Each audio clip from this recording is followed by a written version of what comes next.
संकेत है, समझना। सीरियल ऐसा कौन है ब्रज में जिसको मालूम नहीं है? अरे जहां की कथा है वहां के लोगों को भला नहीं मालूम होगा? भैया वसुदेव जी ने जैसे अपने लाला को लिटाया और लाला की जगह पर लाली को उठाया, और वो तो माया है। माया को स्पर्श करते ही फिर जेल में आ गए, हाथ में हथकड़ी पड़ गई, फाटक बंद हो गए, ताले पड़ गए। मतलब क्या है? हम लोग ये जीव जब तक भगवान की शरण ग्रहण किए रहता है, जब तक हम लोग भगवान के आश्रित रहते हैं, तब तक दुनिया में रहकर भी माया का हम पर असर नहीं पड़ता। माया के बंधनों में हम जकड़ते नहीं हैं। ये भगवत भक्ति का प्रसाद है भैया। वसुदेव जी जब तक भगवान को सिर पर रखे रहे, कौन नहीं जानता है, फाटक खुल गए। इतनी बाढ़ चल रही यमुना जी में पार कर गए। क्यों? क्योंकि साक्षात मेरे प्रभु सिर पर है। कल एक कीर्तन सुना था, सिर पर सीता राम फिकर फिर क्या करना, तेरे बिगड़े बनेंगे काम फिकर फिर क्या करना। लेकिन तभी तक बंधन मुक्त रहे। कब तक? जब तक मेरे प्रभु सिर पर रहे। और जहां माया को स्पर्श किया, माया को उठाया, माया को उठाते ही फिर बंधन में पड़ गए। बोले गोविंद भगवान की। फिर बंधन में पड़ गए। श्री सुखदेव भगवान कहते हैं, परीक्षित, वो कन्या जब जेल में रोई,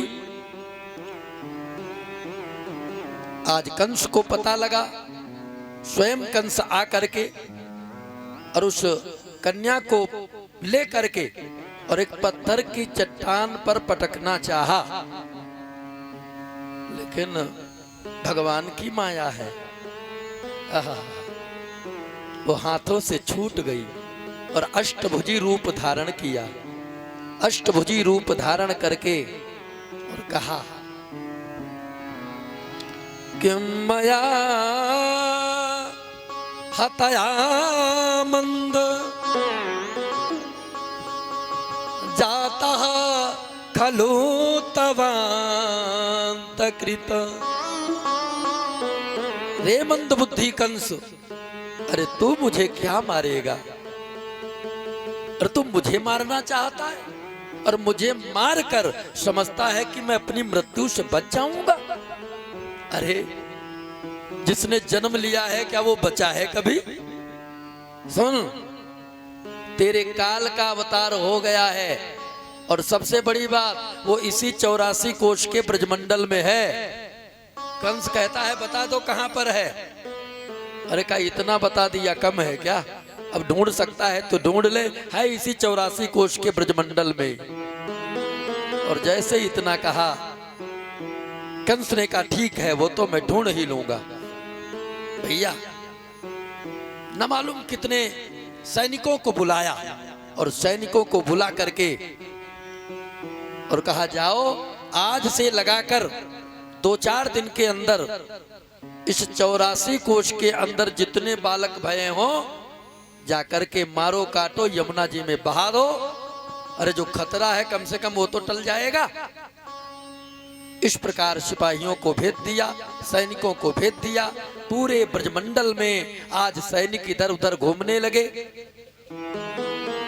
जो छोटे छोटे शिशुओं को और माता माल्या पैपान करा रही थी, और ये सैनिक जाकर के मालूम, ये सैनिक जाकर के हाथों से छीन लेते हैं और छीन करके मार दिया करते हैं। आज इस प्रकार कंस का अत्याचार ये प्रारंभ है। अब सुनो गोकुल में क्या होता है। और केवल कथा ही नहीं, हम लोग अपने मन को भी गोकुल ले चलेंगे, और मन को अपने गोकुल ले जा करके, ध्यान देना, और मन ही मन बाल कृष्ण लाल के मन ही मन दर्शन करेंगे। भैया ब्रह्म मुहूर्त को समय भयो और मैया ने करवट लियो और हाथ पहुंच गयो लाला पे, और हाथ जैसे लाला पे हाथ गयो मैया तो चौंक गई। कहा भयो, और थोड़ा प्रकाश करके देखा तो इतना सुंदर लाला पास में है, इससे पहले कभी इतनी सुंदरता तो मैया ने देखी ही नहीं थी। आहा, बोले बाल कृष्ण लाल की। इतनी सुंदरता तो पहले कभी देखा ही नहीं था। अच्छा सुनो, बाबा नंद की दो बहनें थी, कौन? नंदा और सुनंदा। अच्छा उस समय दोनों बहनें भी वही मौजूद थी। तो मैया ने आवाज लगायो, नंदा जी आई। कहा भयो भाभी, अरे जरा यहां पर आकर के तो देख कितना सुंदर लाला है। और नंदा ने देखा तो नंदा भी आहा चौंक गई, धन्य है। एक टक देखती रही और थोड़ी देर के बाद में जब देखा, थोड़ी देर के बाद भैया तो बाबा नहीं है। पूछा भाभी जी भाई साहब कहाँ हैं? अच्छा। हाँ, अरे संत भगवान जितना ही समय दे दें कम है, और क्या। बोले गोविंद भगवान के। देखिएगा, अच्छा, अरे वाह क्या बात, वाह वाह। तब तो हमारे घर में घर के सदस्य बहुत सुंदर, वाह। अब परिचय कराया जब चले गए, हाँ मिलवाना। बोले गोविंद भगवान की। सुनिए, हम लोग नंदोत्सव की ओर चल रहे हैं। सुखदेव जी महाराज कहते हैं, परीक्षित अब नंदा जी ने पूछा, भाभी भाई साहब कहाँ गए, बाबा कहाँ गए? अरे कहा क्या बताऊं, उनकी तो रोज की आदत है, ब्रह्म मुहूर्त में उठते हैं और ब्रह्म मुहूर्त में उठते ही लेते हैं अपनी माला और गौमुखी, माला झोली लेकर के और यमुना जी के किनारे निकल जाते हैं। और मालूम तुम्हें, यमुना जी के किनारे पर जा करके रोज माला जपा करते हैं। और ये तो सही बात थी, बाबा नंद का रोज का नियम था, माला झोली उठाते ब्रह्म मुहूर्त में और यमुना जी के किनारे निकल जाते थे और रोज माला जपते थे। और मालूम माला जपते क्या थे? हैं? उनका मंत्र ही स्पेशल है, अभी तो भयो ना है, आगे कछु पतो ना है, अभी तो भयो ना है, आगे कछु पतो ना है। अब सुनियो, ये कब से, इसमें भी एक रहस्य है। एक समय की बात, बाबा नंद माता यशोदा के यहाँ, पहले की बात है, एक महात्मा जी आए, एक संत भगवान आए। और जब संत भगवान आए तो प्रत्येक गृहस्थ का नियम होता है, द्वारे पर कोई संत ब्राह्मण आ जाए तो भाई उसका सेवा सत्कार ये तो करना गृहस्थ का कर्तव्य। आज बाबा नंद ने बहुत सेवा सत्कार किया, पूजन किया, मैया भी बराबर सेवा में लगी रही। और अंत में जब महात्मा जी चलने लगे तो चलने के समय बाबा नंद ने प्रणाम किया, माता यशोदा आई, मैया ने भी प्रणाम कियो। और जहां मैया ने भी प्रणाम कियो तो महात्मा जी के मुंह से आशीर्वाद निकल गयो, यशोदा पुत्रवती भव। मैया तो चौंक गई और मैया कहने लगी, बाबा ये कैसा आशीर्वाद दे दियो है? पूरी जवानी निकल गई तब तो कभी ऐसा आशीर्वाद मिला नहीं, और आज जब बुढ़ापा आ रहे हो है तब पुत्रवती होने का आशीर्वाद दे रहे हो। महात्मा जी ने कहा, यशोदा आशीर्वाद जानकर नहीं दिया जाता है, जो निकल गया सो निकल गया। प्रणाम क्यों रोज किया जाता है? पता नहीं कब आत्मा से निकला हुआ आशीर्वाद और सामने वाले का जीवन ही बदल दे। इसलिए आशीर्वाद तो रोज लेना चाहिए, रोज लेना चाहिए। और सुनो यशोदा, अगर उनकी कृपा से, अगर उनकी इच्छा से यह आशीर्वाद निकला है ब्राह्मण के मुख से, संत के मुख से, तो हमें लगता है प्रभु आने वाले हैं। अरे लाला भी होएगो तो कैसा, जिसके नाम से हमेशा जीवन पर्यंत, जब तक ये सृष्टि रहेगी तब तक तुम्हारा भी नाम गाया जाएगा, तुम्हारा भी नाम गाया जाएगा। इसलिए सज्जनों, तब से बाबा नंद का ये नियम था, मालूम क्या? रोज सुबह उठाते अपनी माला झोली और यमुना जी के किनारे पहुंच जाते और बस यही जाप करते थे, अभी तो भयो ना है, आगे कछु पतो ना है, अभी तो भयो ना है। अब नंदा जी दौड़ी, नंदा जी बहुत तेज दौड़ी। अच्छा, बाबा जी अभी पहुंचे थे और दूर से देखा, आवाज आ रही उधर से,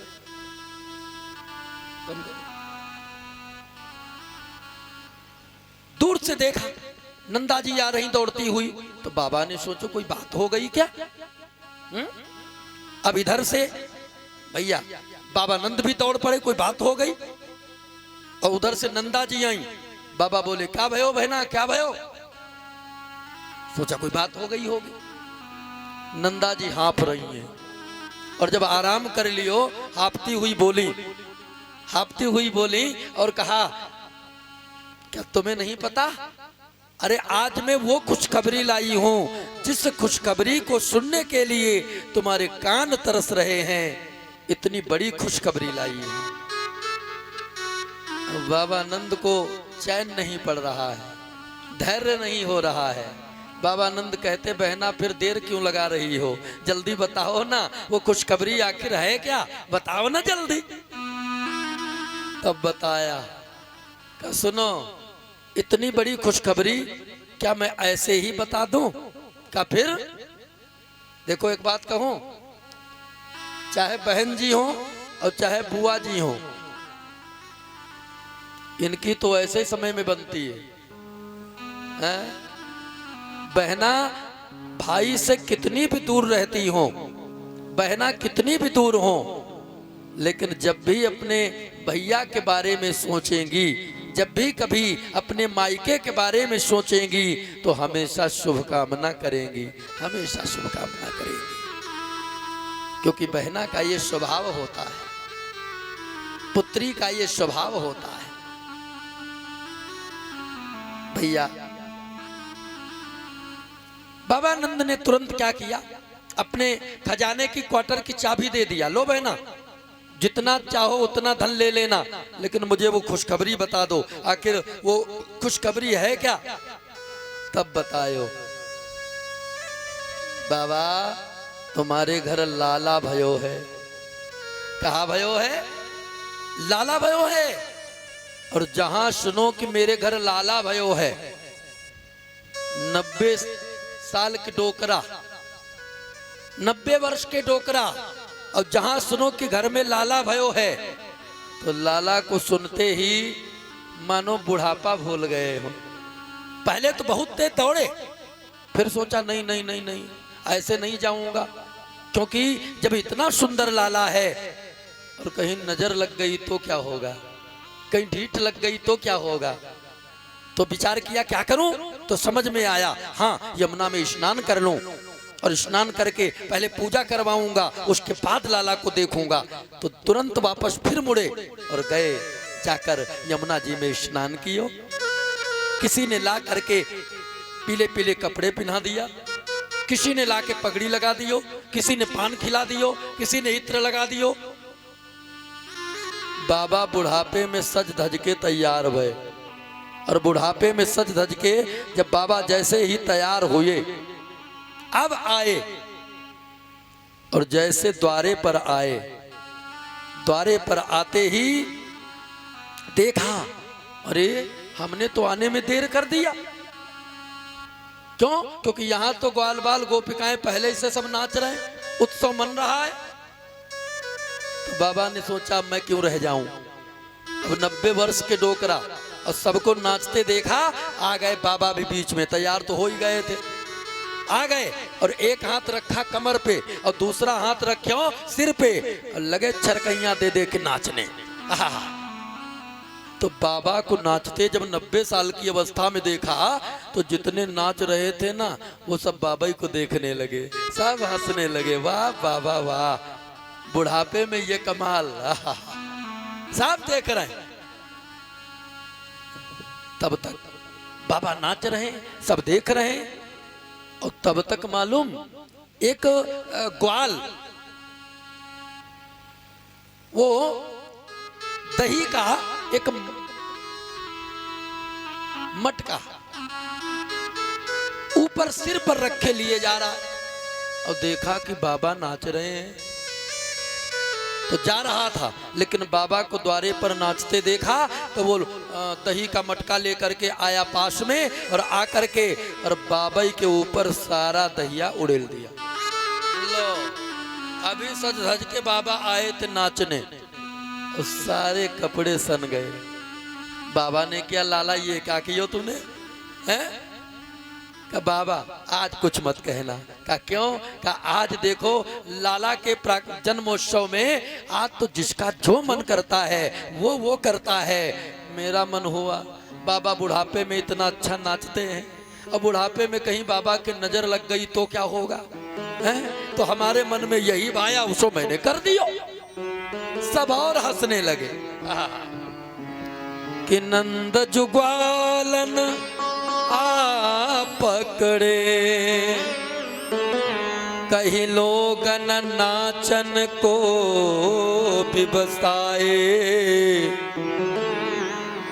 मोद भरे कसी फेंट चले, तब नंद बाबा सबके मन भाए, तब नंद बाबा सबके मन। अब सुनो, मन तो भाग गए कि देखत नाचत देख के नंद बाबा को, नाचत नाच उमंगन छाए,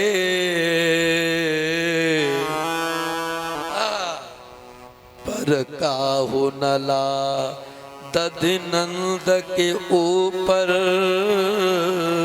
है, डारी दियो तब लोग हंसाए, डारी दियो तब लोग हंसाए। अब तो लोग और हंसने लगे, वाह वाह वाह वाह। और मालूम भैया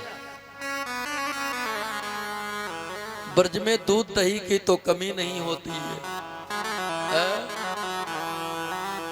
अब आज की तो बात अलग, मैं नहीं कह सकूं, है ना, लेकिन ब्रज में दूध दही की कमी नहीं, ये तो पुराण सम्मत है।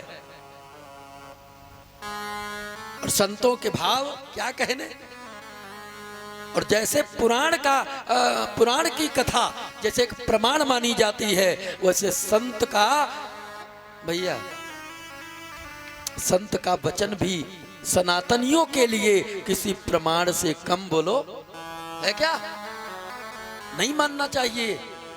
संत प्रमाण भी सच्चा प्रमाण है। हाँ इतना है, हमारे सनातन धर्म में एक बात तो जरूर है, यहाँ पर हम वेद वाणी को इतना मानते हैं, इतना मानते हैं। किसको? वेद वाणी को। एक तरफ ठाकुर जी खड़े हो जाएं और दूसरी तरफ वेद वाणी हो और दोनों को चुनने को कह दिया जाए किसकी बात मानोगे, तो सच्चा सनातनी किसकी बात मानेगा मालूम? ठाकुर जी की या वेद की? हैं? वेद की। हो सकता ठाकुर जी परीक्षा ही ले रहे हो। सच्चा सनातनी भाई देखो गड़बड़ ना करो। सच्चा सनातनी किसको प्रमाण मानेगा बोलो? वेद को। क्यों? महात्मा बुद्ध 24 अवतारों में नाम है कि नहीं है बोलो? लेकिन सनातनी कभी पूजते हैं क्या? सनातनियों में पूजा होती है क्या? क्यों नहीं होती? क्योंकि इन्होंने अपना पंथ वेद विरुद्ध चला दिया। आज समझ लीजिए, आखिर महात्मा बुद्ध जब 24 अवतारों में नाम है, फिर हम लोग क्यों नहीं पूछते? फिर सनातनी क्यों नहीं पूछते? कारण यही, क्योंकि उन्होंने वेद के वचन का खंडन करके और अलग पंथ चला दिया, और जिससे आज भारत में विश्व युद्ध कगार पर है। आज क्या हो रहा है? हिंदुत्व को लोग गाली दे रहे हैं, सनातनियों को न मालूम क्या क्या कहते हैं। थोड़ी सी गलती पता नहीं क्या है, और जबकि जैसे अपना जन्म हुआ वैसे उनका हुआ, जैसे अपने आप मरेंगे वैसे वो भी मरेंगे। अरे कोई अंतर हो तो जरा बताओ है? तो कहने का भाव, डाल दियो तब लोग हंसायो। तो माखन के इतने इतने गोले बनाए गए, कितने कितने, इतने इतने गुलाब जामुन जैसे, और माखन के गोले बना के और सब एक दूसरे के फेंक फेंक कर मार रहे हैं। साफ वो उनके मारते, वो उनके मारते। और तब तक एक दादी जी आ रही थी। दादी जी समझते? हाँ, डोकरी। बुरा मत मानना, यहाँ दादी लोग बहुत बैठी है। एक दादी जी आ रही थी, उम्र होगी कम से कम कितनी बताएं, 95 मान लीजिए, ठीक है। अब 95 की जब उम्र है तो दांत कैसे हो सकते हैं, सोचो। अच्छा, जब तक देखो दांत रहते हैं तब तक थोड़ी रोक रहती है, और दांत ही नहीं है तो जहां कुछ बोले पूरा दरवाजा खुल गया। दांत ही नहीं है, डंडा का सहारा लिए दादी जी आ रही, और उधर तो नाच रहे सब एक दूसरे के, वो माखन के गोले मार रहे एक दूसरे के फेंक फेंक कर। और दादी जी दूर से बोली, अरे लाला कहा भयो? अब का कहें तो पूरा मुंह खुल जाए, अब दांत तो थे नहीं। कहा भयो? कहा खुल जाए। पता नहीं किसने वो गोला माखन का निशाना ताक लिया, वहां तो सब मार ही रहे थे एक दूसरे के। अब दादी जी पास में आई, फिर बोली लाला का, और तब तक किसी ने मारा गोला, और वो सट से मुंह के द्वारा अंदर ही चला गया। अरे दादी ने उठाया डंडा दाढ़ी के, क्या कर रहे हो है? तब एक ने कहो, दादी जी तुम्हें नहीं मालूम? क्या भयो? अरे दादी जी नंद के घर छोरा भयो है, छोरा। कहा भयो? छोरा भयो, लाला भयो। और दादी जी ने फेंक दियो डंडा, और दादी भी एक हाथ कमर पे और दूसरा सिर पे। फिर मैं को नाचने को रह जाऊं, दादी भी लगी नाचने। अब ब्रज का नाच फिर कहने क्या है, मैं तो रोज देखता हूं। और यही आनंद है ब्रज का, और आज भी झलकता है, आज भी झलक है उस आनंद की। मैं तो देखता हूं, जितनी मस्ती मैं यहां देखता हूं ना, और असली मस्ती रात में देखने को मिलती है।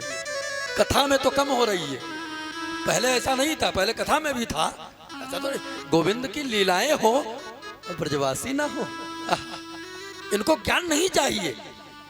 ब्रजवासियों को ज्ञान नहीं, ब्रजवासियों को तो कृष्ण की लीला का आनंद लेना होता है।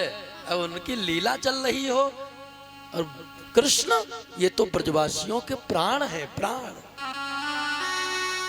सब कुछ चला जाए, सब कुछ चला जाए, लेकिन मेरा प्राण वल्लभ मेरा कृष्ण मुझसे दूर ना हो, क्योंकि कृष्ण चले गए तो फिर रहा ही क्या।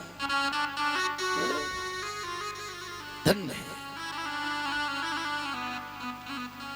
आज भी वास्तव में बड़ा आनंद है, बड़ा आनंद है। और मैं तो यही कहता हूं प्रभु, इसी प्रकार हमारे भी मन के अंदर बचपन में कितनी प्रबल इच्छा थी। और एक सच्चाई आज बता दूं,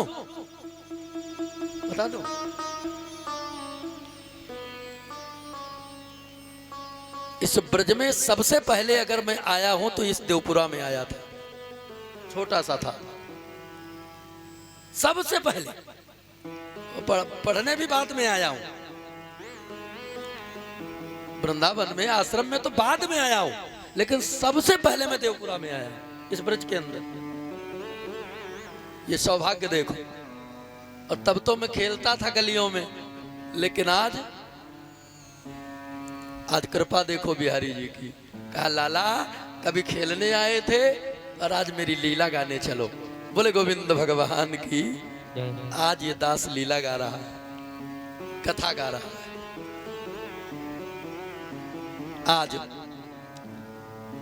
कथा को थोड़ी आगे बढ़ाएंगे, है ना, क्योंकि गिरिराज महोत्सव तक चलना है। वैसे अगर हम इसी लीला में रहे तो ये लीला चलती रहेगी, ये कम थोड़ी ना होने वाली।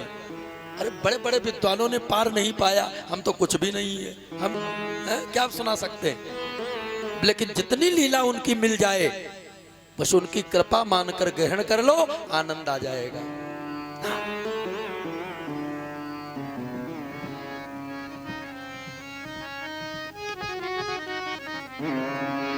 हरि नंद यशोदा के द्वार बधाई बाज रही।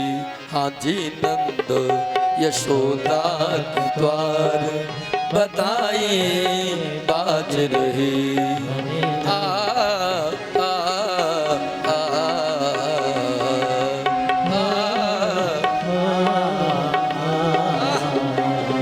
अरे नंद यशोदा के द्वार बधाई बाज रही। हाजी नंद यशोदा के द्वार जय हो बधाई बाज रही। हरि बोल।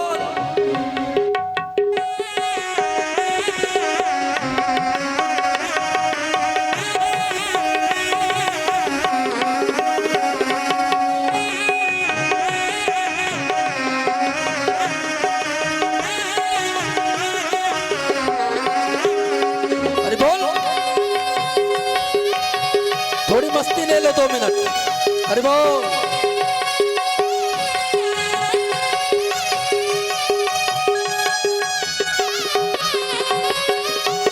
अब आया कौन कौन है? गोपियाई ग्वाल भी आए, गोपियाई ग्वाल भी आए, गोपियाई ग्वाल भी आए, ग्वाल भी आए। और खाली हाथ कोई नहीं आया। नंदोत्सव में खाली हाथ नहीं जाया जाता है। फिर लाए हैं भर भर थाल बधाई बाज रही। हाजी लाए हैं भर भर थाल बधाई बाज रही। हाजी नंद यशोदा के द्वार बधाई बाज रही। हरि बोल।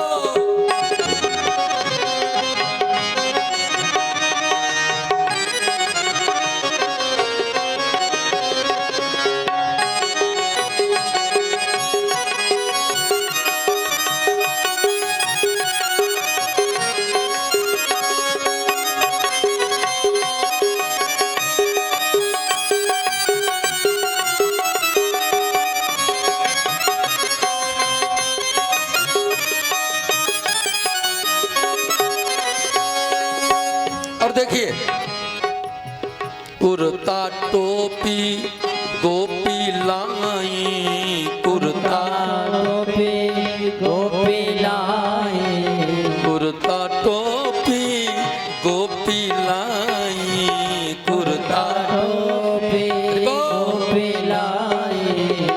और दधी माखन और छाछ बधाई बाज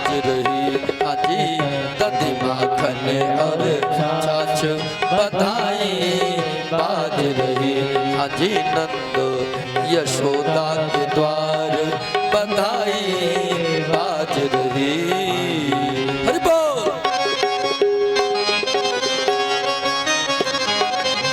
जय हो।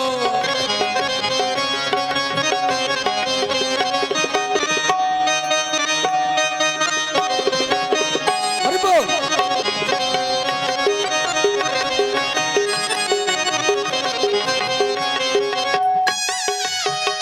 वाह।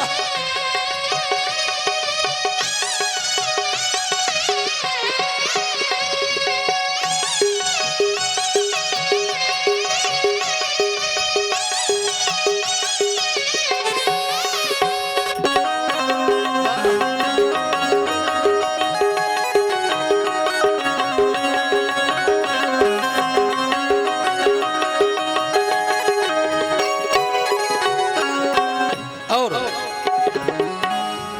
फिर गोपी नाचे ग्वाल भी नाचे गोपी नाचे बाल नाचे गोपी नाचे ग्वाल भी नाचे गोपी नाचे बोल। बाल नाचे।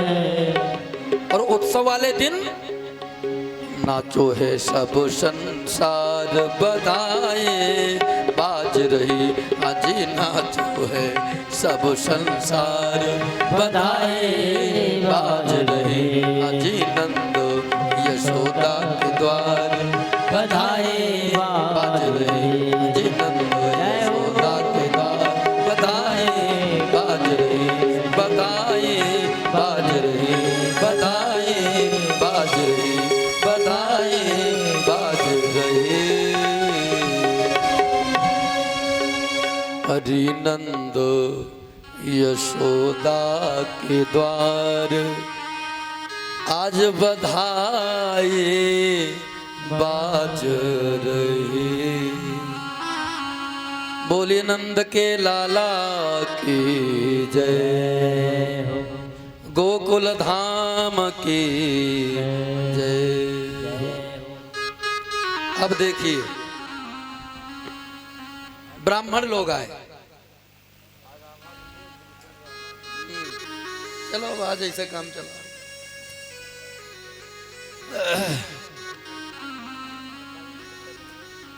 ब्राह्मण लोग आए और जहां बाबा ने ब्राह्मणों को देखा, द्वारे पर ब्राह्मण आ गए तो जाकर के प्रणाम कियो और बड़े प्रेम से प्रणाम करके आदर पूर्वक स्थान दियो और आसन ग्रहण करवाया और आसन पर बिठा करके अब पूजा की तैयारी हुई। एक लाइन में सब ब्राह्मण हैं और दूसरी लाइन में बाबा है। अब बाबा का मन है लाला में और शरीर कहाँ बोलो? पूजा में।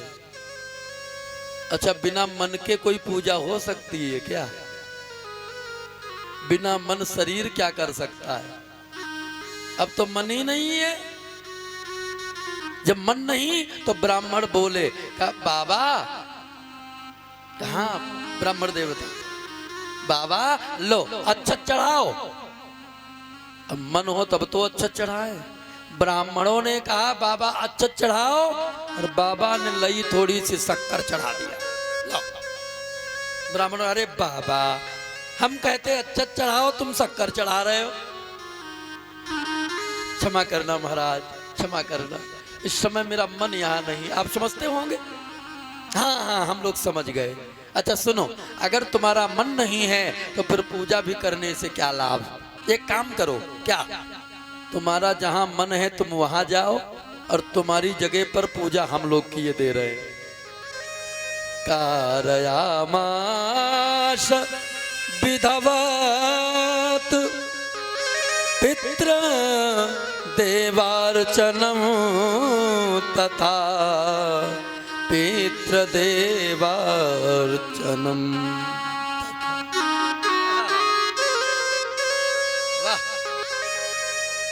कारयामास विधवत पितृदेवार्चनम तथा।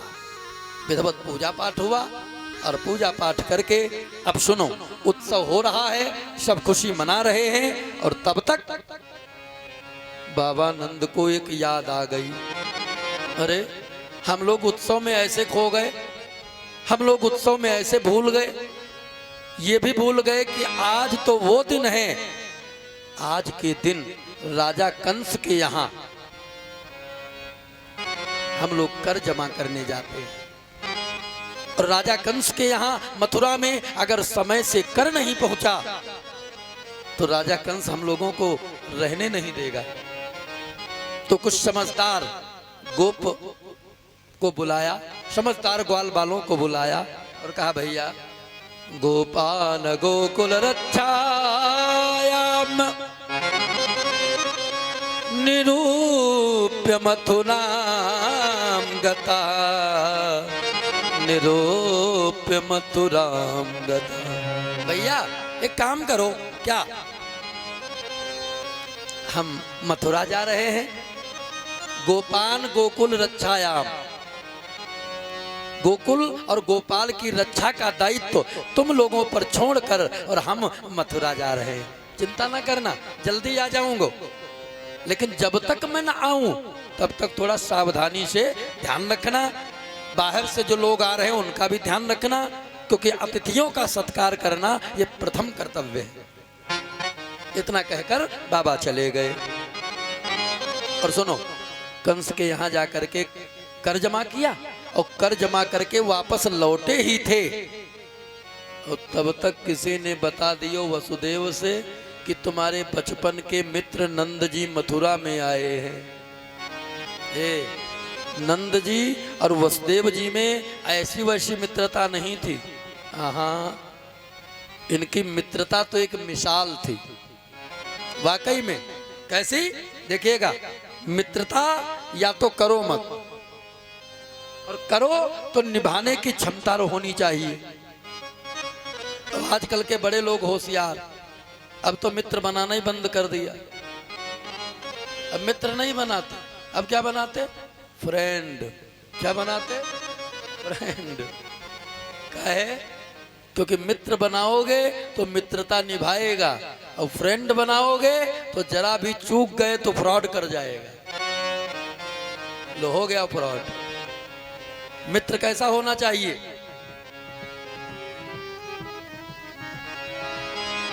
निज दुख गिरीर, निज दुख गिरी समरज करी जाना, निज दुख गिरी समरज।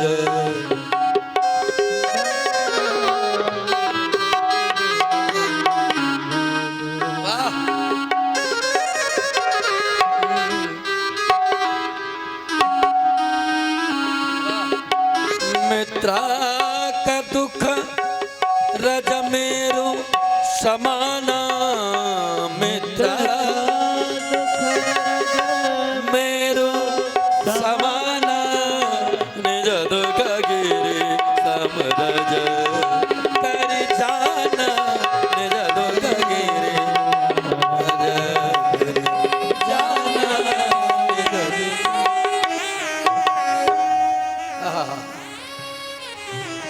जैसे अपना दुख, और भैया वैसे मित्र का दुख होता। क्या है, अपना दुख आ गया तो पहाड़ टूट गया, अब मित्र पर दुख आ गया तो धूल के समान, छोड़ो छोड़ो भैया सब दूर हो जाएगा ना। तो अपना दुख दुख और मित्र का दुख धूल के बराबर मानने वाले कहते हैं ऐसे लोगों से सावधान, सावधान।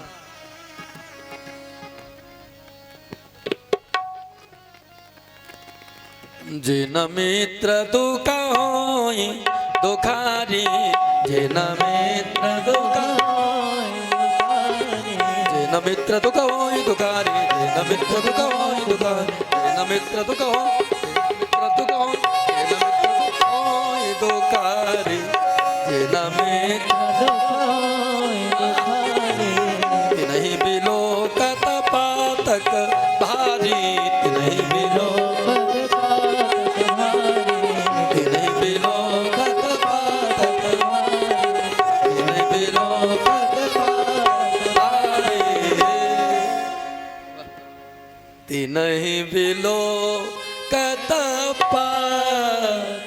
तक भारी। भैया ऐसे मित्र को तो देखने में भी पाप है, मित्रता करने की तो बात ही दूर छोड़ो, मित्र किया है तो निभाओ।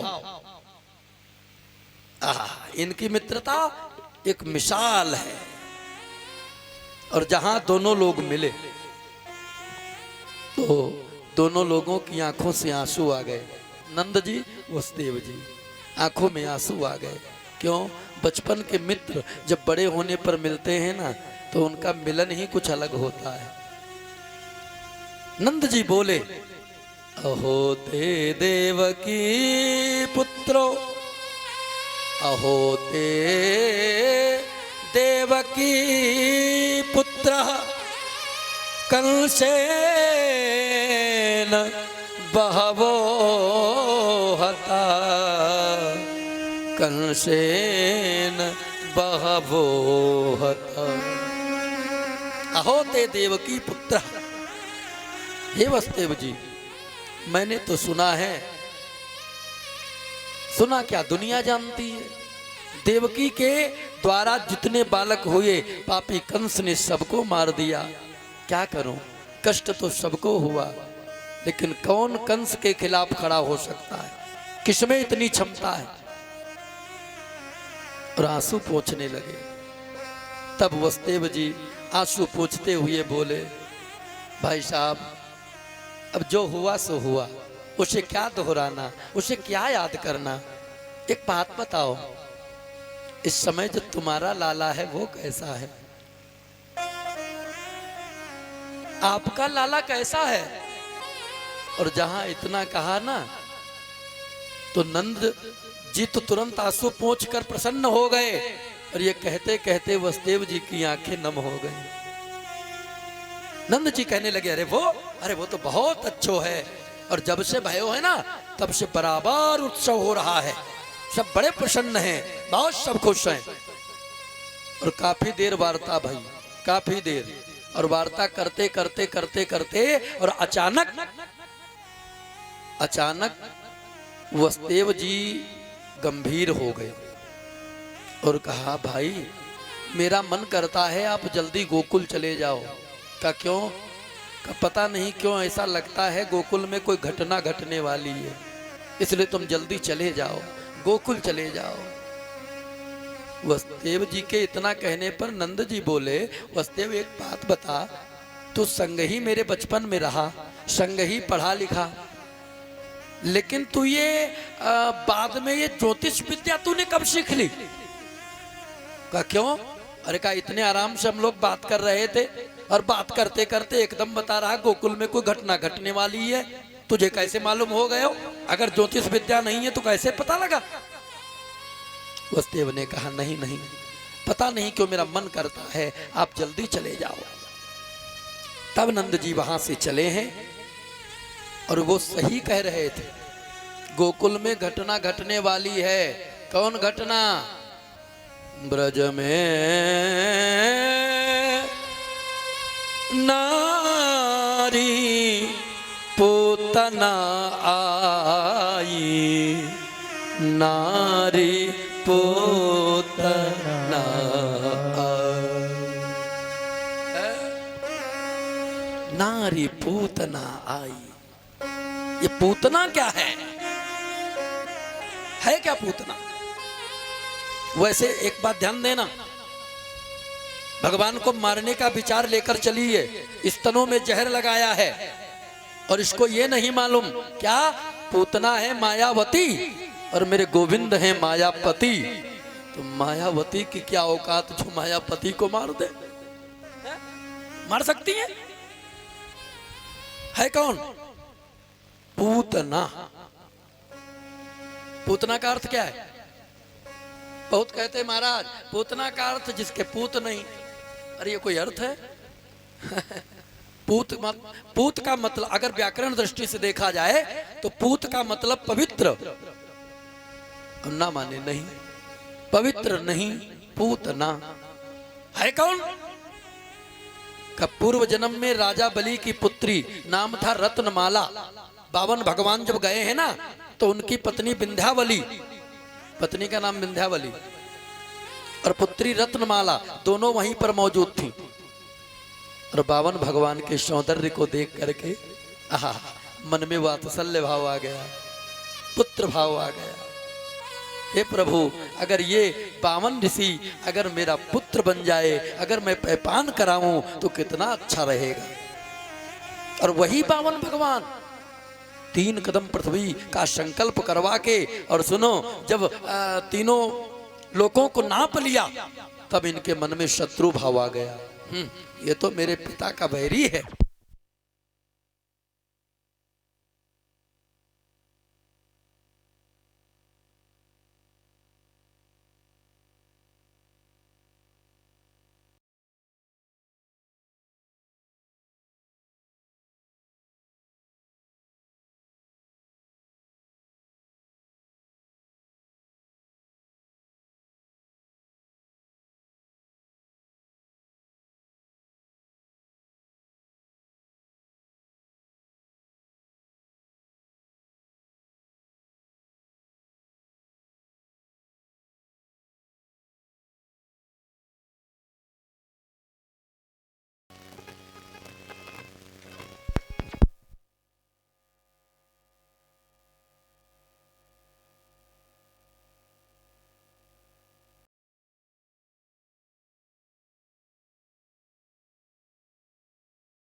बोलियो गोविंद भगवान की जय हो।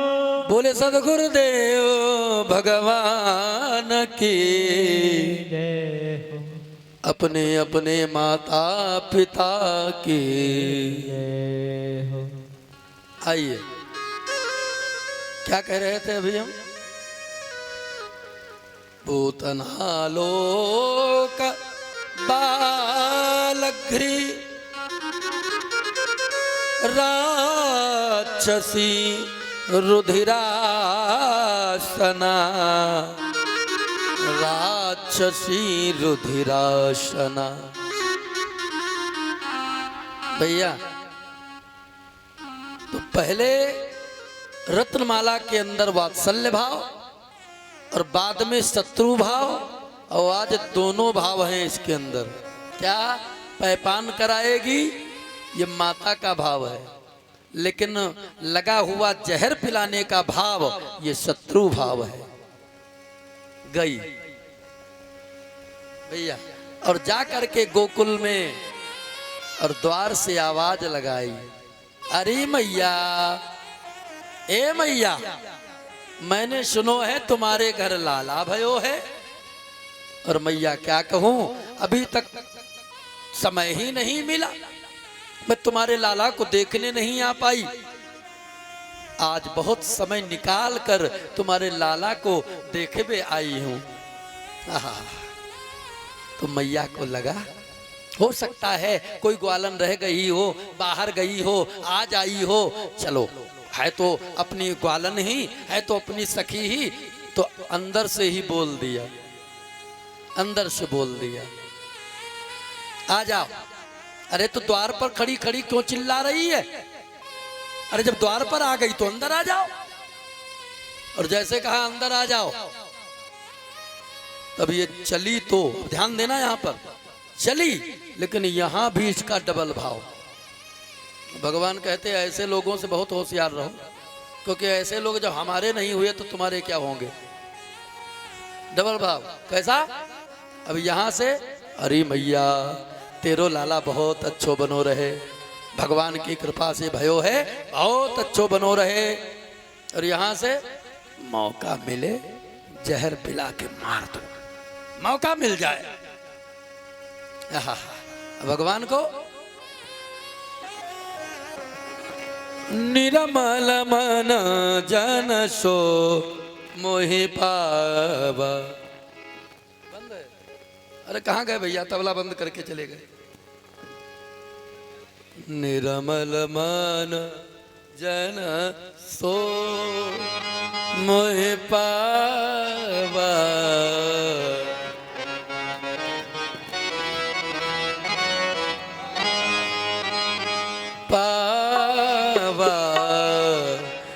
निरमल मान जन सो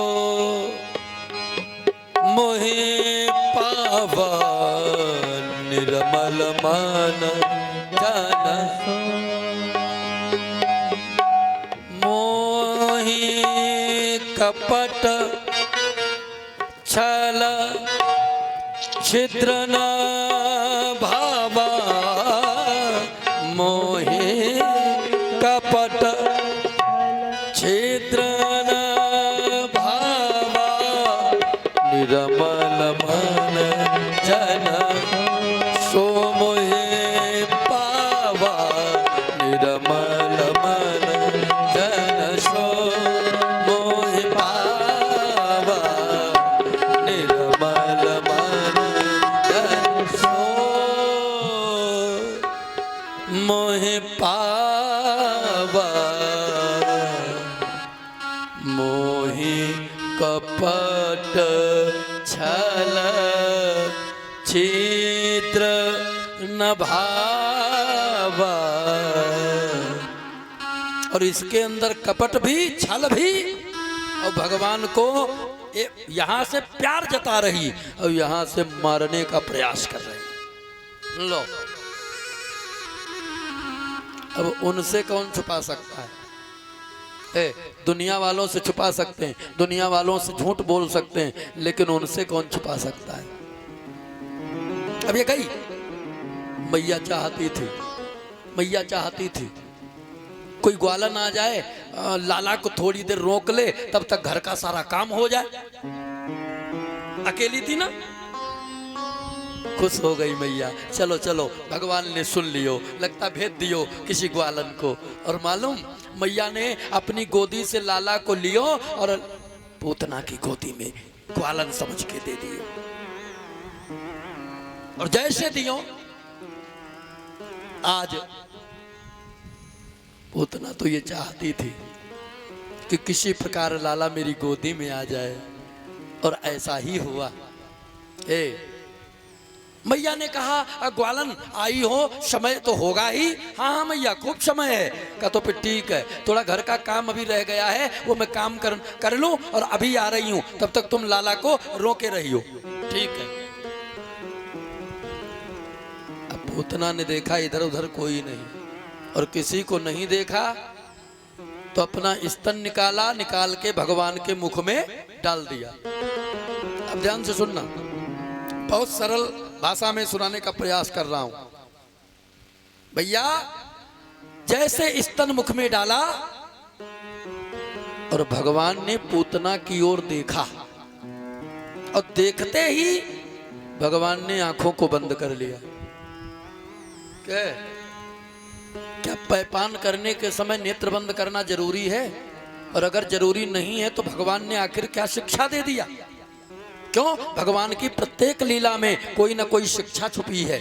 आखिर इस लीला में क्या शिक्षा है? भगवान ने नेत्र बंद कर लिया। ये तो कथा का आनंद, कथा की बारीकियों का आनंद तो तब मिलता है जब हम संतों के साथ किसी सत्संग में बैठे। एक समय संतों में यही चर्चा चली, कई संत विराजे थे और यही चर्चा चली कि पूतना ने भगवान की ओर देखा तो भगवान ने नेत्र क्यों बंद कर लिया। तो सब संत अपने अपने मत की बात करने लगे, और सबका मत बड़ा सुंदर है। मत मालूम क्या है? एक महात्मा बोला, सुनिएगा, मेरा तो मत ये है कि भगवान ने नेत्र इसलिए बंद कियो क्योंकि भगवान की आंखें हैं वैराग्य रूपी। कैसी आंखें हैं? वैराग्य रूपी। और पूतना आई है मारिबे के विचार से, ठीक है। और अगर आज भगवान की आंखें और पूतना की आंखें अगर एक में टच हो जाती, एक में अगर मिल जाती, तो फिर पूतना का भाव बदल जाता, और बदल जाता तो भगवान कैसे उद्धार करते। भगवान ने मन ही मन कहा, मौसी जी अब ये लास्ट में क्या करोगी, क्योंकि अब तो तुम्हारा समय आ गया है।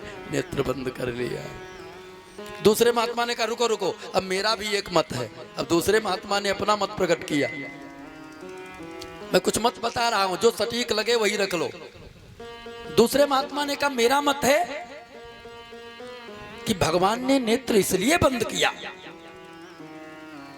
क्योंकि स्तनों पर लगा है जहर। क्या लगा है? जहर, विष। और समुद्र से जब विष निकला था तो विषपान किया किसने था?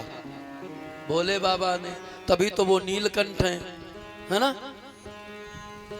तो आंख बंद करके और नीलकंठ भगवान भोले बाबा का ध्यान करने लगे और कहा हे भोले बाबा, हे भोले बाबा, ये लीजिए अपना जहर।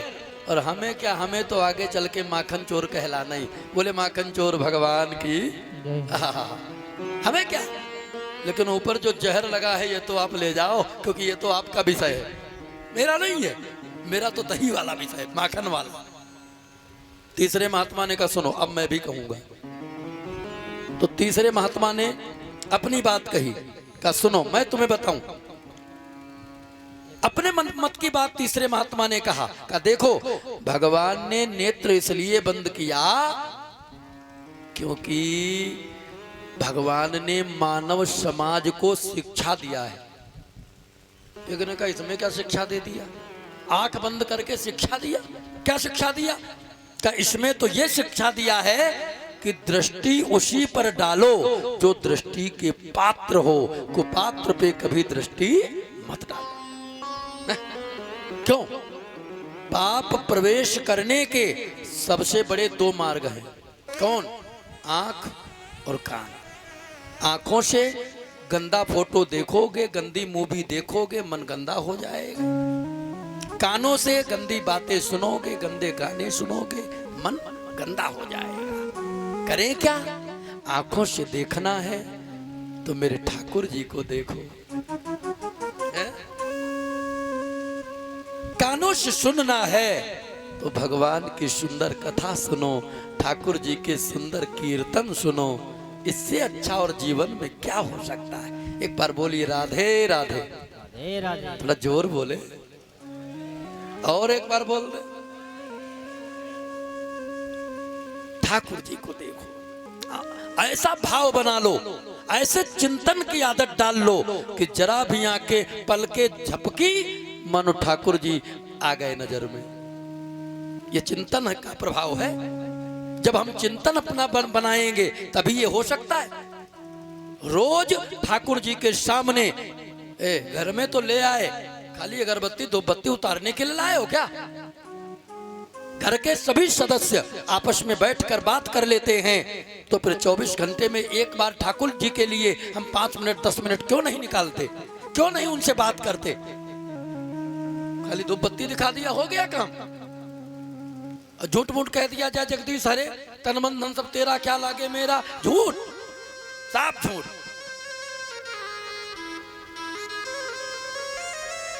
मौका नहीं मिलता है। थोड़ा गए और थोड़ा बक दिया, तन मन धन सब तेरा, क्या लागे मेरा। और मंदिर के बाहर निकले, मंदिर में ये कहते थे, और मंदिर के बाहर निकले, पुजारी जी से बोले पुजारी जी कहाँ? पुजारी जी आजकल मेरा मन नहीं लगता, पता नहीं क्या हो गया। पुजारी जी ने कहा अरे यार बड़े झूठे हो। भगवान के सामने कहते थे तन मन धन सब तेरा, हमसे कहते मेरा मन नहीं लगता, तो झूठे नहीं और क्या हो? विषय केवल धूप बत्ती अगरबत्ती से काम नहीं चलेगा। 9 प्रकार की भक्ति श्री रामचरितमानस में, भागवत जी में भी प्रहलाद जी ने जो कही हिरण्याकश्यपु से, श्रवणम कीर्तनम विष्णु स्मरणम पाद सेवनम अर्चनम वंदनम दास्यम सख्यम आत्म निवेदनम। बताओ कहां पर अगरबत्ती धूप बत्ती की बात? अरे अगर समर्पण नहीं रख पाए तो खाली इतने में काम चल जाएगा, है? इसलिए चिंतन बनाओ। 10 मिनट रोज नियम डाल लो, हमें ठाकुर जी के सामने बैठना है, दुनिया नहीं, हमें देखना है। और मान लिया एक उदाहरण, हमने पहले दिन ठाकुर जी की आंखों में अपनी आंखें डाल दिया, तो कब तक पलके न गिराएं? जब तक ये आंखें थक न जाएं। देखो, और आंखें जब थकने मालूम कैसे होंगी कि आंखें थक गई? जब आंखों से आंसू गिरने लगे तो समझ जाना आंखें थक गई हैं और तब तक तुम्हारा काम हो चुका होगा है? और फिर आराम से उसी में नजर गड़ाए रखो और उसी में गड़ाए रखो। 1 मिनट 2 मिनट धीरे धीरे आदत बढ़ेगी, 5 मिनट 10 मिनट ऐसे होगा और फिर आराम से पलके बंद कर लो। और बंद करोगे ना तो तुम्हें वही दिखाई देगा जो अभी तक देखा है। और रोज की ये क्रिया बनाओगे तो फिर तुम्हें और कुछ करने की जरूरत ही नहीं है।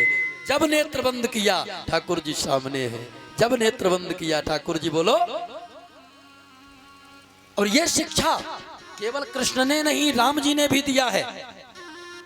मास्टर साहब, ये शिक्षा राम जी ने भी दिया है। कब? पंचवटी में। पंचवटी में तीनों लोग विराजमान हैं। शूर्पणखा आई। शूर्पणखा रावण की बहिनी। कौन बहिनी? अरे वाह, लगा दिया करो। बहिनी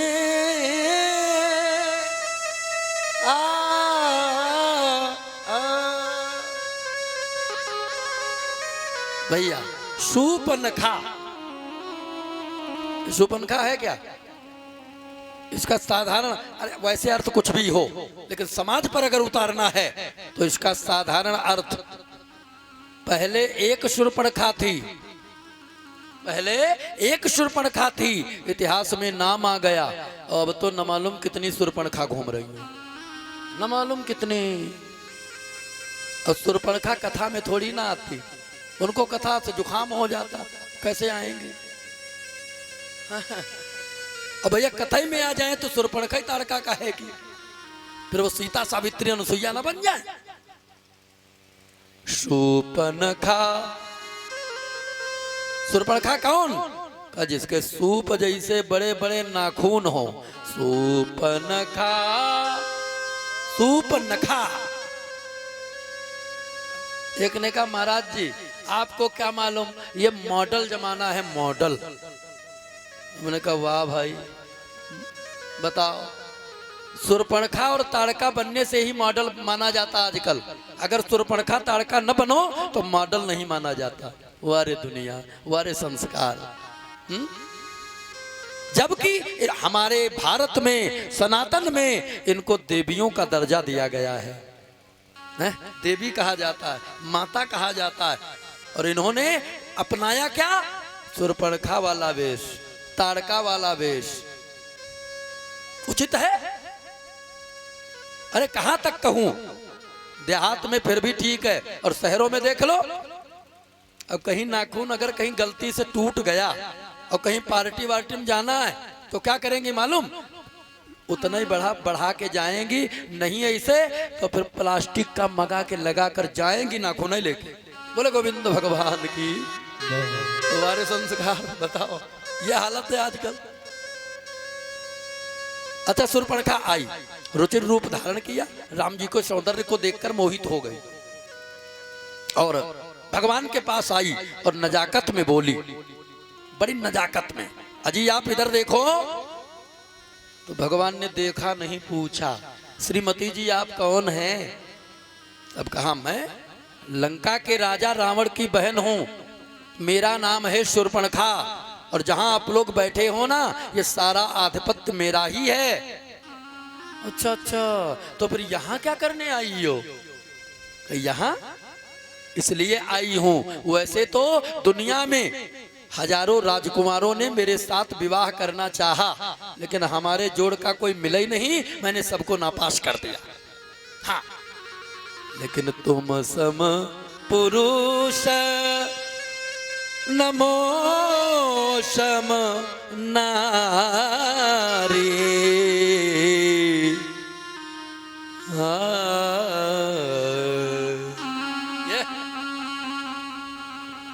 दुनिया में बहुत देखा, लेकिन तुम्हारे समान कोई सुंदर पुरुष नहीं देखा। लेकिन एक बात कहूं, हमारे समान तुमने सुंदर नारी भी कभी देखी नहीं होगी। बताओ, अपने आप अपनी तारीफ कर ले, फिर इससे ज्यादा क्या कहना है। और भी कहा, कि लगता है विधाता ने हमारी तुम्हारी जोड़ी स्वयं कुछ सोच कर बनाया। बताओ, कहे ताते अब लगी रहे कुमारी, ताते अब लगी रही कुमारी, ताते रहे मन माना कछु तुम ही निहारी, मन माना तुम ही निहारी, ताते अब लगी रही कुमारी, ताते अब लगी रही कुमारी।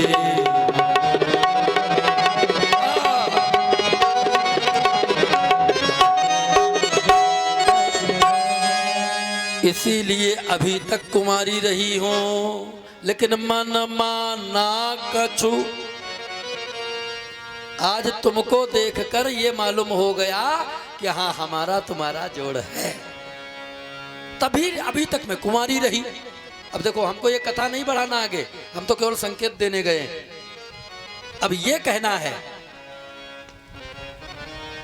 भगवान ने जवाब दिया। अच्छा, भगवान ने क्या जवाब दिया? हम कुंवारे नहीं विवाहित हैं और एक नारी व्रत रखते हैं, अपनी के सिवा अन्य सबको माता और बहन समझते हैं। भगवान ने ये कहा किससे? जिसने पूछा उसी से तो कहा होगा, शूर्पणखा से। तो कायदा क्या कहता है? जिससे बात की जाए उसी की ओर देखा जाए, यही तो कायदा। लेकिन यहाँ ऐसा नहीं हुआ, यहाँ सब उल्टा हो गया। क्या राम जी ने कहा है शूर्पणखा से, देखा किधर? सीतई चितई कहीं प्रभु बाता, सीतई चितई कहीं प्रभु बाता,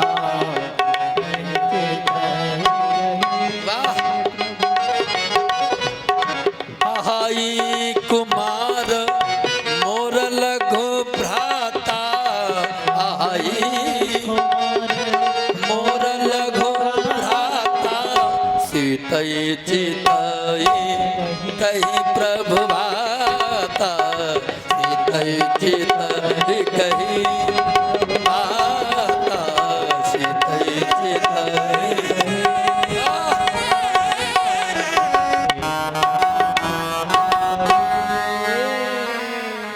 देखा किधर? सीतई चितई कहीं, किससे कहा? शूर्पणखा से। और देखा किधर? सीतई चितई, साफ साफ संकेत। क्या? शूर्पणखा का नाम लिया, पानी आ गया। अंदर आ जाओ, अंदर आ जाओ, होने दो बारिश। बारिश नहीं होती तब तक आनंद नहीं आता।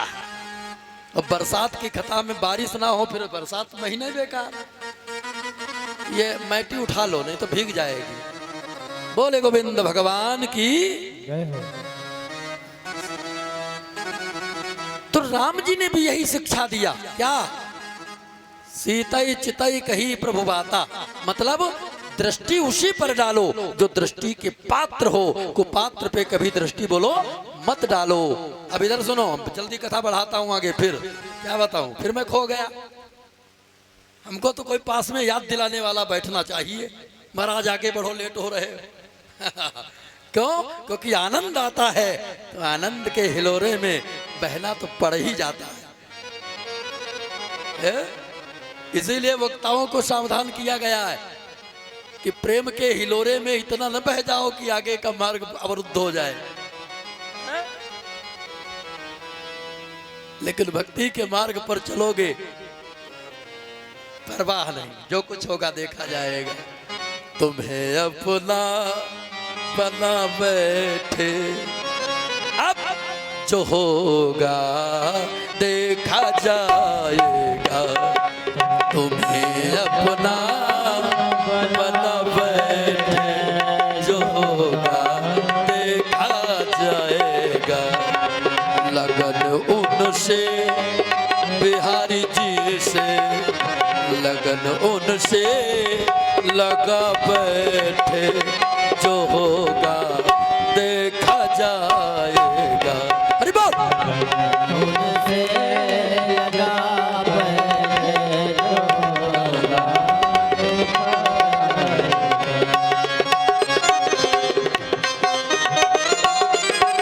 अरे बोल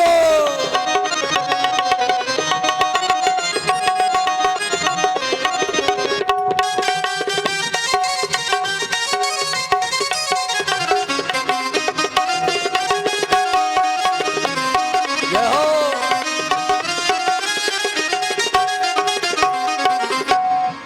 लगन उनसे लगा बैठे जो होगा देखा जाएगा, और तुम्हें अपना बना बैठे जो होगा देखा जाएगा।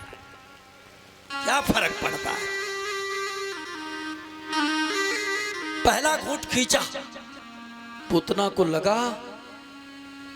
लगता प्राण निकल जाएंगे। अब वो छुड़ाने लगी, अरे छोड़ छोड़। भगवान मन ही मन कहते मौसी जी हमारा तो स्वभाव ही है, जिसको एक बार पकड़ लेता हूं फिर छोड़ता यही तो मेरे गोविंद का स्वभाव है। दुष्ट को पकड़ा तो एक ही में काम तमाम कर दिया, और भगत को पकड़ा तो भव से पार कर दिया। एक बार बोले राधे राधे। दूसरा घूंट खींचा, अब दर्द नहीं सहन हुआ, ये भाग पड़ी, आवाज लगाया, अरे मैया मैया आज मैं बचकर चली गई तो मैं दोबारा तुम्हारे घर पर कभी नहीं आऊंगी। भगवान मन ही मन करते, अरे मौसी जी दोबारा तो तब आओगी जब जीवित जाने दूंगा तब ना है? इसलिए आज अब भगवान ये विचार करते हैं कि जिसने गड्ढा खोदा है वही गिरे। कंस ने भेजा है तो नुकसान भी कंस का होना चाहिए। इसलिए तीसरा घूंट अभी खींचा नहीं, और गोकुल के बाहर बहुत भयानक वेश बनाया, और जहां कंस की बाग मिली, कंस की बाग, भगवान ने सोचा हाँ अब अपना गोकुल वासियों का कोई नुकसान नहीं है। अब कंस के भैया बाग में जाते ही और भगवान ने तीसरा घूंट खींचा। अब तीसरे घूंट के साथ प्राण पखेरु निकल गए, और पूतना जब बाग में गिरी तो मालूम कितनी दूर में गिरी त्रेगप्युति।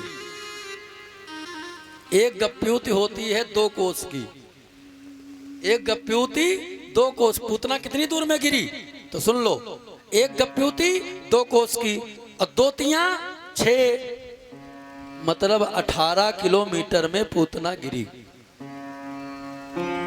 तो गोवर्धन महाराज कितनी दूर यहां से,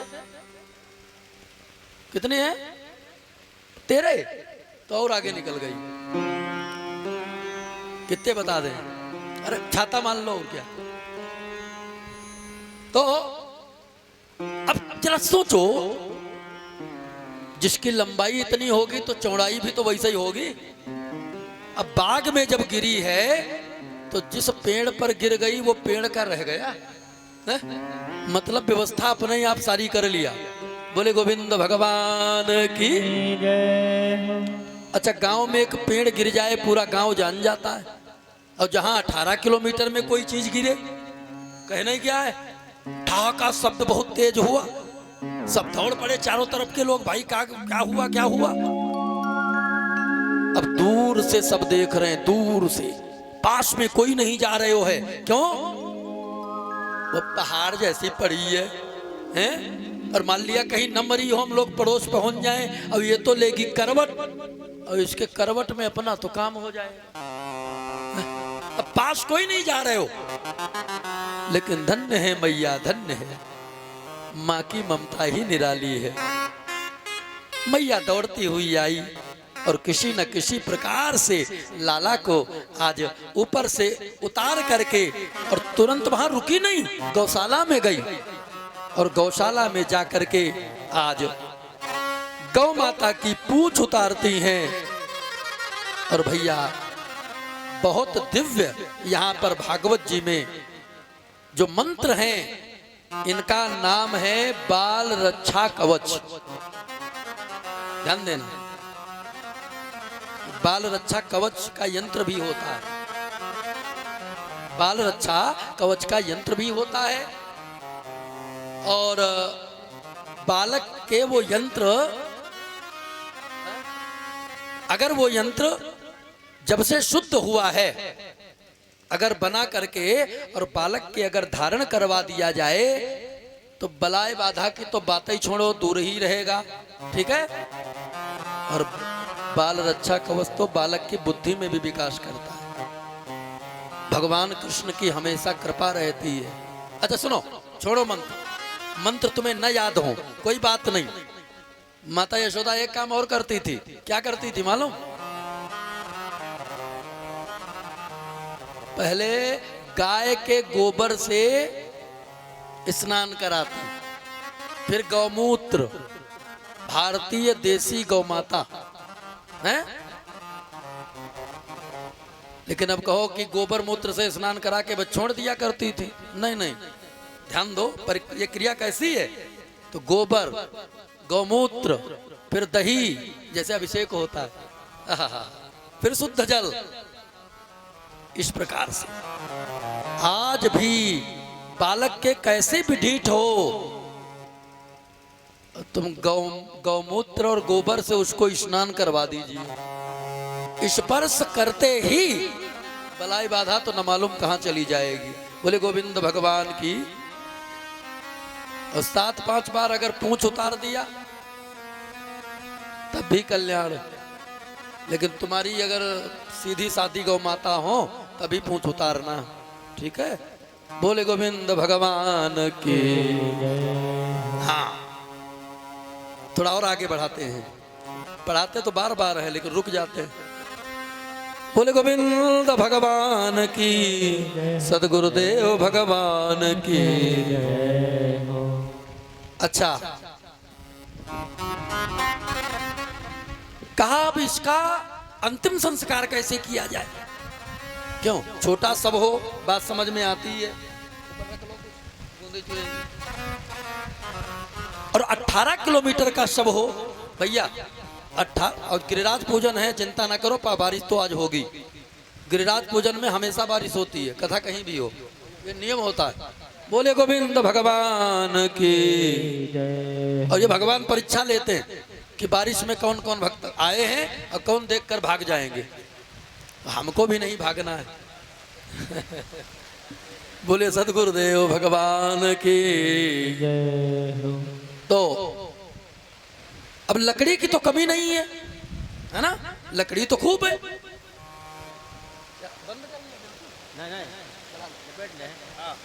यहाँ को रख दो लाके, गद्दा भीग जाएंगे। भैया तुम अपना ये बंद कर लो, थोड़ी देर लाइव बंद कर लो।